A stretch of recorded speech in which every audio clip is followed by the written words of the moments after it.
오늘 본문을 자세히 읽어보면 예수를 홀로 버려두고 떠나버린, 그러니까 도망친 제자가 맞게 되는 현실을 우리에게 아주 선명하게 보여주고 있습니다.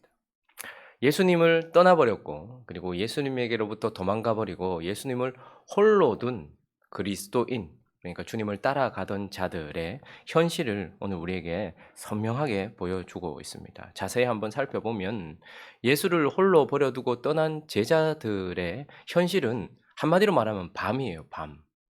밤은 무엇입니까? 이스라엘 백성들 입장에서 생각해 보았을 때 그 팔레스타인 지역에서 그 지역의 밤이란 결국 추위요, 그리고 어둠입니다. 아무것도 보이지 않는 어둠이고 또한 아주 시린 추위가 있는 것이 밤입니다.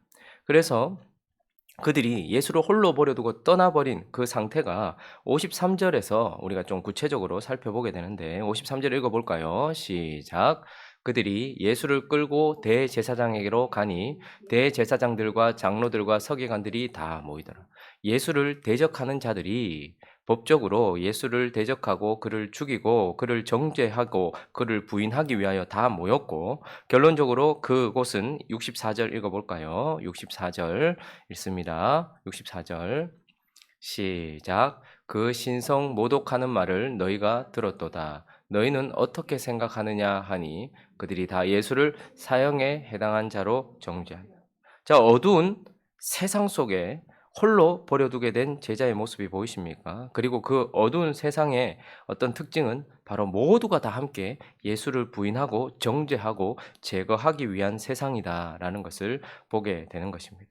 자, 그런데 이런 세상 속에서 이제 예수를 홀로 버려둔 제자의 모습이 54절에 나타나고 있는데요. 54절도 읽어보겠습니다. 시작. 베드로가 예수를 멀찍이 따라 대제사장의 집들 안까지 들어가서 아랫 사람들과 함께 앉아 불을 쬐더라. 자세히 보시면 이제 주님을 따르던 베드로가 예수를 버리고 예수에게로부터 도망간 그가 예수를 어떻게 하고 있어요? 멀찍이 따라가고 있습니다. 우리가 주님을 버렸다 해도, 우리가 주님으로부터 도망갔다 해도, 주님과 멀어져 있다 해도, 그러나 우리는 여전히 그 어두운 세상 속에서 예수를 멀찍이 따라가고 있는 그런 상황이다라고 말하고 있고, 뿐만 아니라 대제사장들 집들 안까지 들어가서 누구와 함께 있습니까?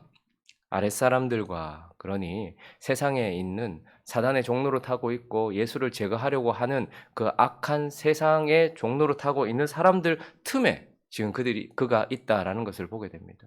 예수를 버린 우리의 현실입니다. 그 세상 속에서 예수를 멀찍이, 여기서 멀찍이라는 이 단어의 원어적인 의미는 안전한 거리라는 겁니다. 그러니까 예수를 따라가고 있지만 내가 세상 속에서 안전함을 보장받을 수 있는 거리를 두고서 예수를 따라가고 있고, 그와 함께 하고 있는 자는 이제 예수도 아니요, 예수를 따르는 제자들도 아니라 세상의 아랫사람들과 함께 있을 뿐만 아니라 마지막에 뭐라고 되어 있습니까? 불을 쬐더라. 그 추위를 이길 만한 불을, 거기에서 숯불을 피워놓은 그 불을 쬐고 있는 것을 보게 되는 겁니다. 그러니 제자란 안전한 거리를 두고서 불법의 사람들과 함께 따스함을 지금 어떻게든지 누려보려고 하고 있는 상태를 우리는 보게 되는 것입니다. 자, 그러나 이러한 상태는 오래가지 못합니다. 결국은 또 67절을 보시면 이렇게 불법의 사람들과 불을 쬐고서 안전한 거리 속에 있다라고 생각했지만 67절 있습니다. 시작. 베드로가 불 쬐고 있는 것을 보고 주목하여 이르되 너도 나사렛 예수와 함께 있었도다 하거늘. 이제 그렇게 멀찍이 거리를 두어서 안전하다라고 생각했어요. 그리고 그들과 함께 있었기 때문에, 불법의 사람들과 함께 있었기 때문에 그들 속에 있어서 드러나지 않을 거라 생각했어요. 그리고 그 속에서 불을 쬐면서 이 추위를 이기고 있었어요. 그리고 그 불로 인하여서 이 어둠을 이길 수 있다라고 생각하고 있었죠. 그런데 어떻게 됩니까? 결국 세상은 곧 우리를 주목하여 봅니다. 우리가 그들 틈에 있어도, 그들과 함께 그 불을 쬐고 있어도 베드로가 불 쬐고 있는 것을 보고 주목하여 그만 바라봤다 이 말입니다. 그러면서 무엇을 묻습니까?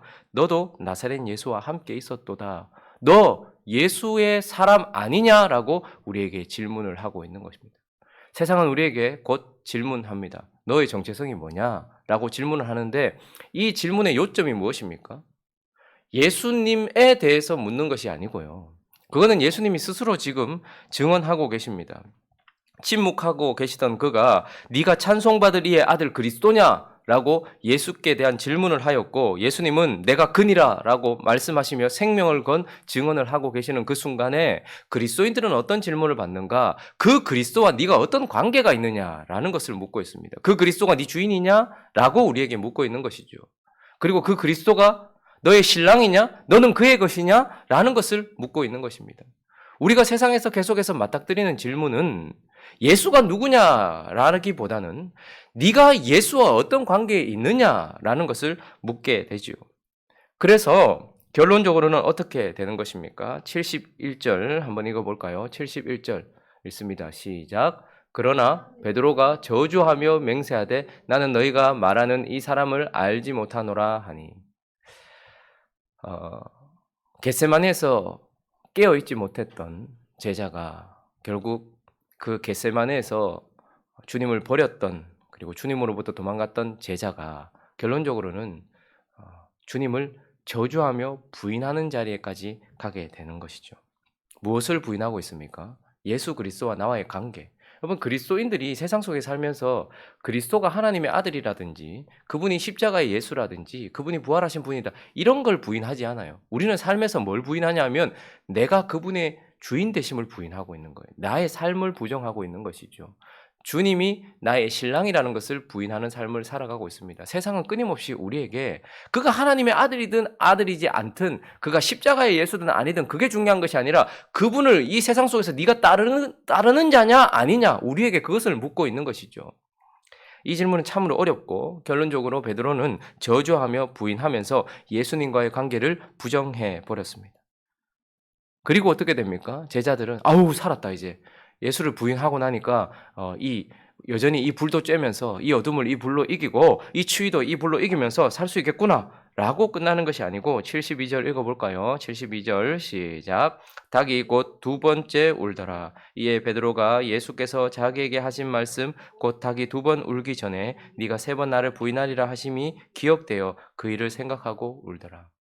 이것이 우리의 현실 아닙니까? 오늘 우리는 예수님을 버리고 도망간 베드로가 맞이하고 있는 이 밤을 사실 아주 자주 그리고 어떤 사람들은 지금도 이런 밤을 맞이하고 있는지 모르겠습니다.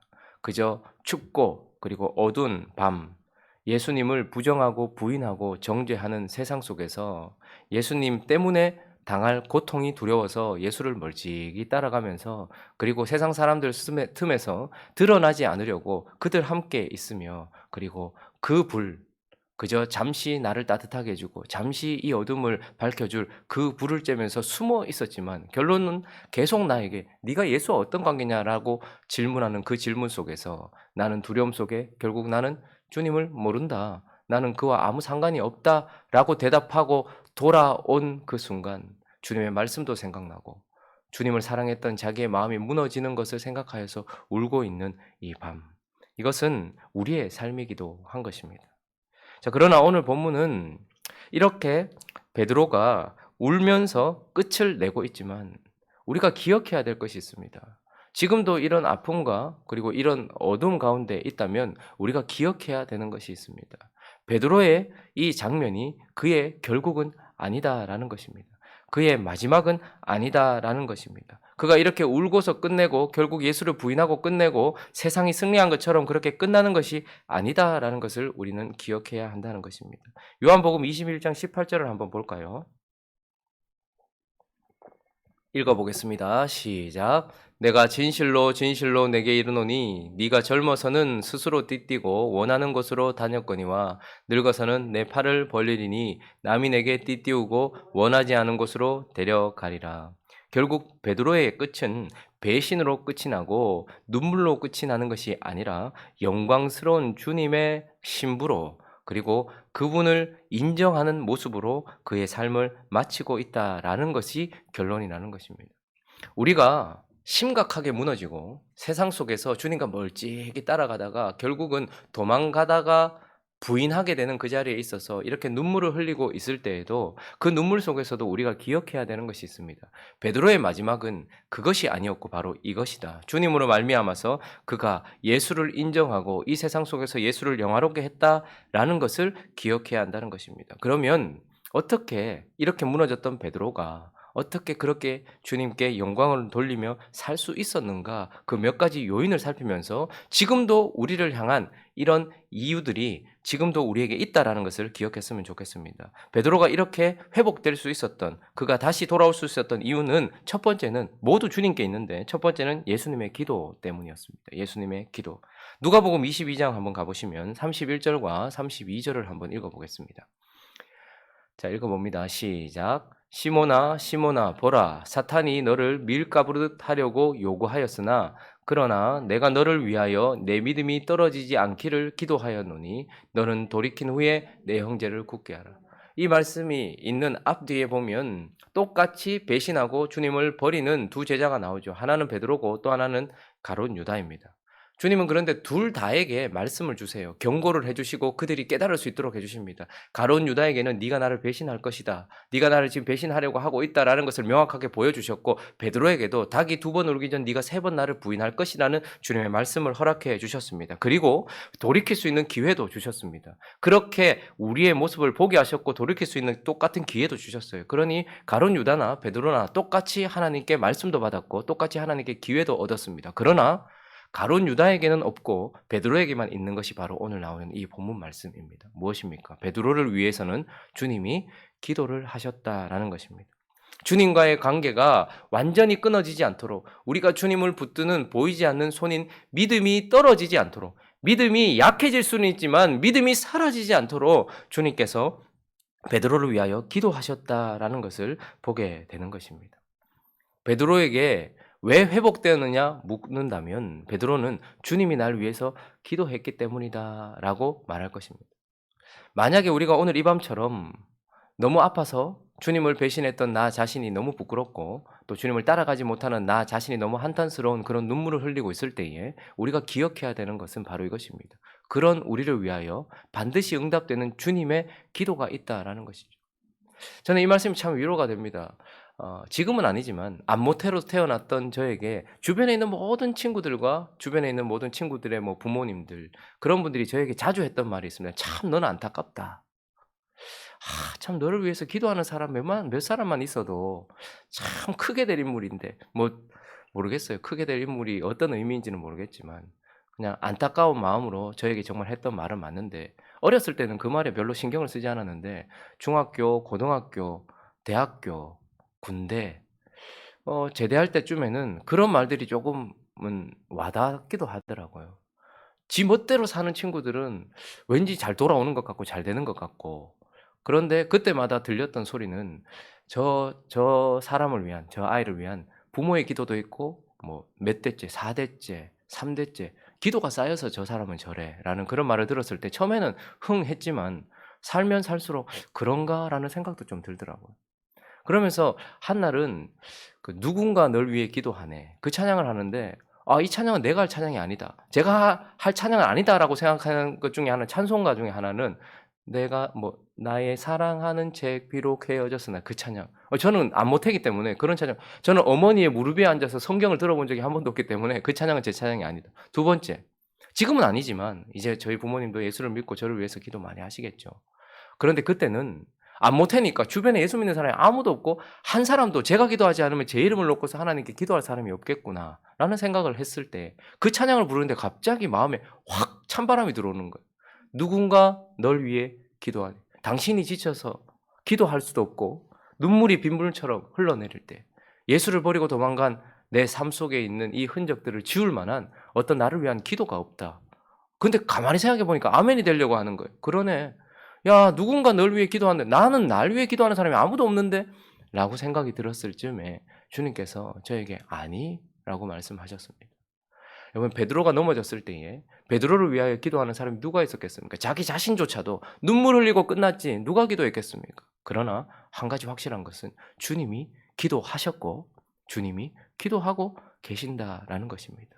이런 차가운 현실 속에 있을 때 우리가 기도해야 되는 것은 그 누군가가 바로 우리 안에 있는 그분이 보내신 성령이 우리 안에서 기도하시고 그 누군가가 바로 보좌 우편에 서 계셔서 우리를 위하여 기도하시는 예수 그리스도라는 것을 기억해야 한다라는 것입니다.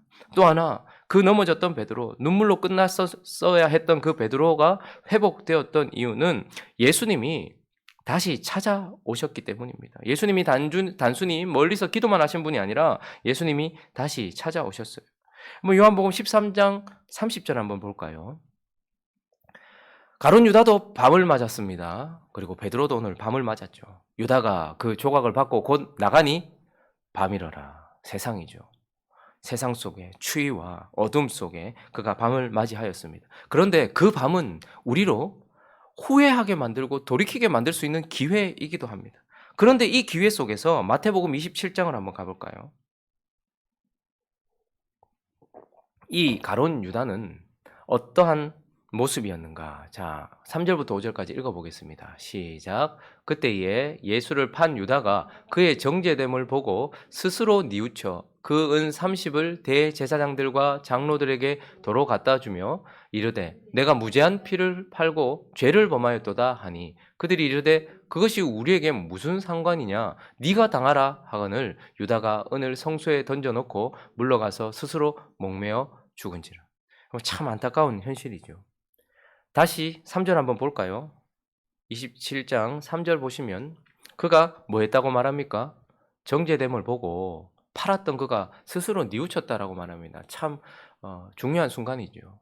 그런데 그가 뉘우쳤던 그 순간에 은 30을 가지고서 누구를 찾아갑니까? 대제사장들과 장로들을 찾아갔다라고 말하고 있습니다. 뉘우치고 있었던 그 순간에 그가 맞닥뜨렸던 얼굴은 그 당시 예수를 정죄하려고 했던 대제사장들과 장로들이었다는 것이고, 그리고 그들은 네가 도로 당하라, 네가 다 담당해라 라고 말하였고, 결국은 이 유다는 다시는 예수 그리스도의 얼굴을 보지 못한 채 그의 인생을 스스로 마감하는 것을 보게 됩니다. 그러나 베드로는 어떻습니까? 요한복음 21장 3절 한번 볼까요? 3절부터 4절까지. 시몬 베드로가 나는 물고기 잡으러 가노라 하니 그들이 우리도 함께 가겠다 하고 나가서 배에 올랐으나 베드로도 그 밤을 맞이했습니다. 여전히 베드로도 밤입니다.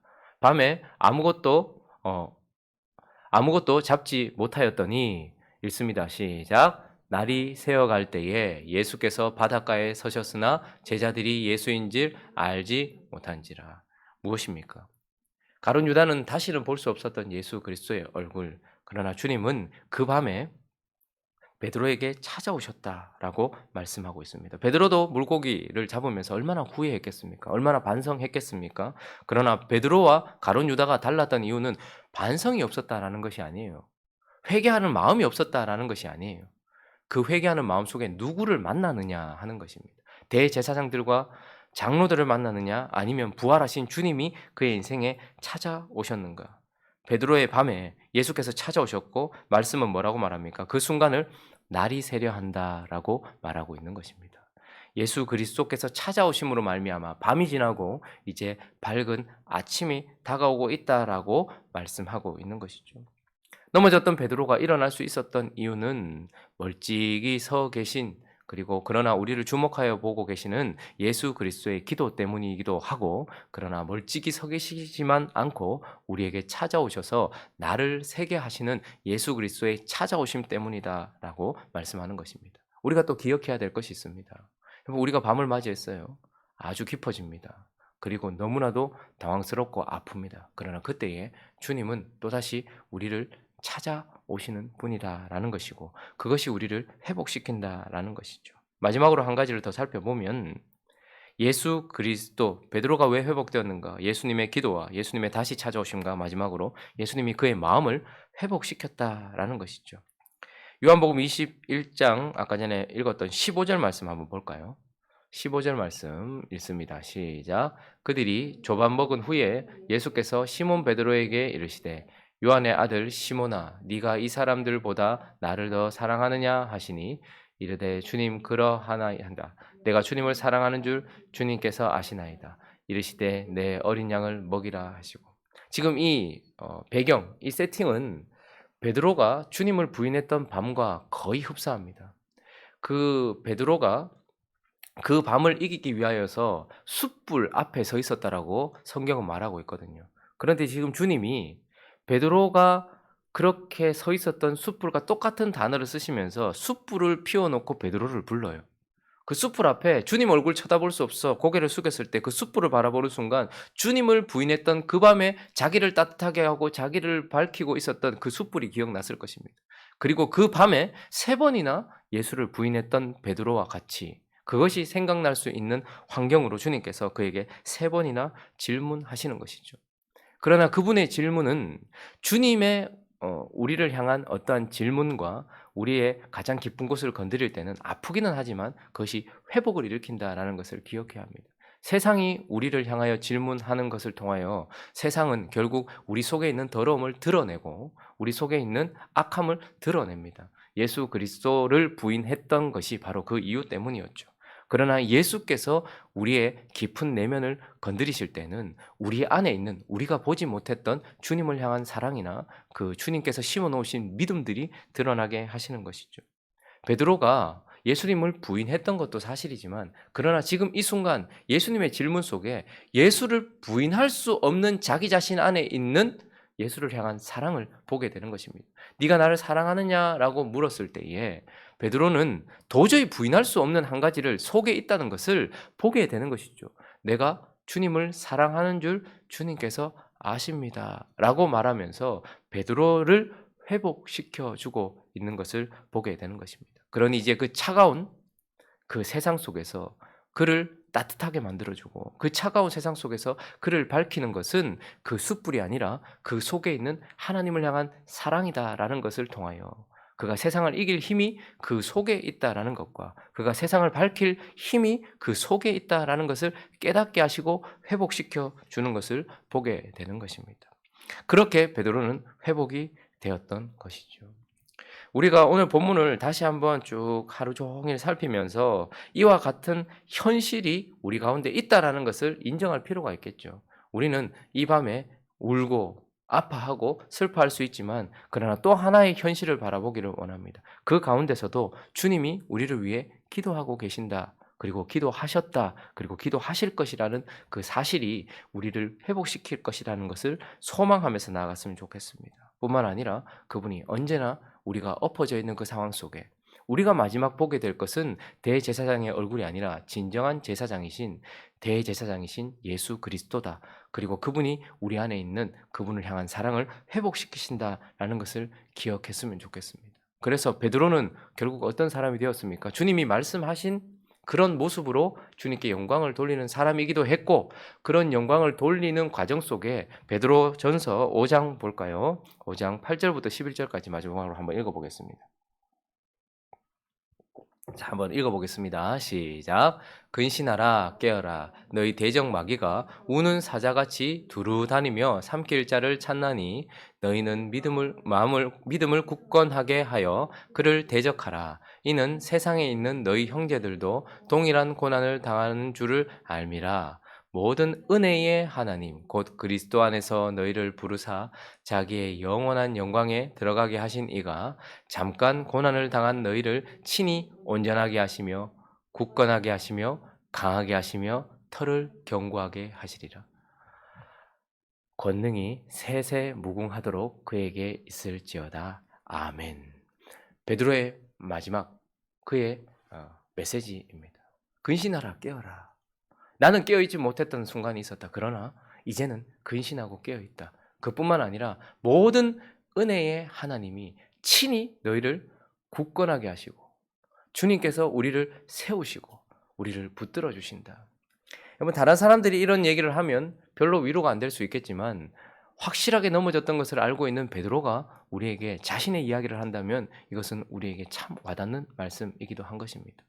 우리는 어쩌면 베드로가 되어야 될지도 모릅니다. 베드로처럼 넘어지는 그 밤이 있다 할지라도 예수 그리스도로 말미암아서 깨어 있는 자가 되어지고 예수 그리스도께서 우리를 붙들어 주셨다는 것을 증명하는 자가 되어지고 결국은 예수 그리스도께서 말씀하신 대로 우리의 삶을 마치며 주님께 영광을 올려드리는 그런 베드로가 되어야 하는지도 모르겠습니다.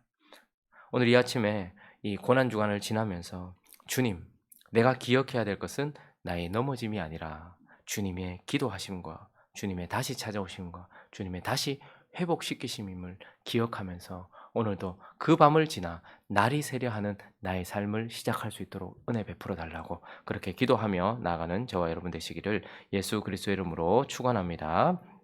같이 한번 기도하겠습니다. 우리의 한계는 여기까지입니다.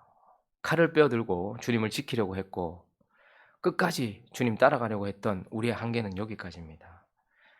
그러나 이제 우리의 한계 끝에 주님이 일하심으로 말미암아 우리의 한계는 우리를 훨씬 넘어 버립니다.